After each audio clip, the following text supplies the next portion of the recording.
सुंदर, अप्रतिम, मनमोहक सौभाग्य अलंकार मंगळसूत्र महोत्सव 100% जीएसटी फ्री. मयूर अलंकार, सराफ बाजार आणि गंगापूर रोड, नाशिक. ताज्या बातम्यांसाठी नाशिक न्यूजच्या YouTube चॅनलला सबस्क्राईब करा आणि बेल आयकॉनला प्रेस करा.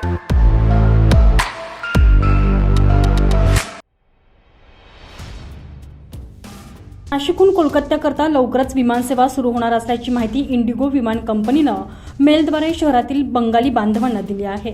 कोलकात्याकरता विमानसेवा द्यावी अशी मागणी गेल्या अनेक महिन्यांपासून बंगाली बांधवांनी उद्योजक करत होते. त्याला इंडिगोनं सकारात्मक प्रतिसाद दिला.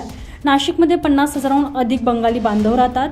त्यांचे मूळ गाव कोलकाता तसेच पश्चिम बंगालमधील विविध शहरांना जाण्यासाठी नाशिक ते कोलकाताशी थेट विमानसेवा सुरू करावी, तसेच मुंबई कोलकाता दुरांतो एक्सप्रेसला नाशिकमध्ये थांबा द्यावा अशा विनंतीचे निवेदन बंगाली अड्डा या बंगाली समाजाच्या संस्थेतर्फे खासदार राजाभाऊ वाजे यांना देण्यात आले होते. याचा फायदा बंगाली बांधवांना आपल्या गावाकडे जाण्यासाठी होईलच, तसेच नाशिकच्या आणि आसपासच्या शहरांमधील पर्यटकांनाही होणार आहे. आगामी कुंभमेळ्याच्या पार्श्वभूमीवर या सेवा सुरू केल्यास लाखो भाविक तर नाशिकमध्ये येतीलच, सोबतच दोन्ही शहरांमधील व्यवसाय देखील वाढीस लागेल, असंही यावेळी डॉक्टर रॉय यांनी नमूद केलेलं आहे. नाशिकहून कोलकात्याला जाण्यासाठी थेट हवाई सेवा असावी अशी विनंती इंडिगो आणि एअर इंडिया या विमान कंपन्यांना करण्यात आलेली आहे. या विनंतीवर इंडिगो आणि एअर इंडिया सकारात्मक असून लवकरच ही हवाई सेवा सुरू होण्याची शक्यता आहे.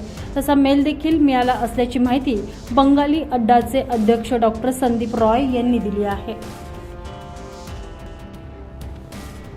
Bureau report, Nashik news, Nashik.